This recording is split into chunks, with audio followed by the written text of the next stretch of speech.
Here I've got Huawei P40 Lite, and let me show you how to change the volume on the following device. So at first let's open the settings, then find and select sounds and vibration.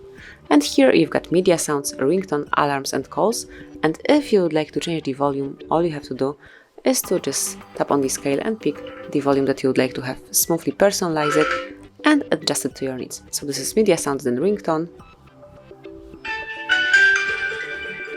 alarms, let me do it,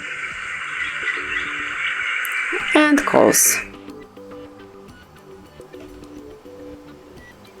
And this is it. You can also use volume up and down keys to personalize it. If you tap on the volume up key, you will change the ringtone, and if you tap on the settings, you will open this mode again. Then you can also quickly volume down the sounds and then open the settings again to change it. So this is it. So you can smoothly and easily personalize volume in your Huawei P40 Lite. Thank you for watching. Please subscribe our channel and leave the thumbs up.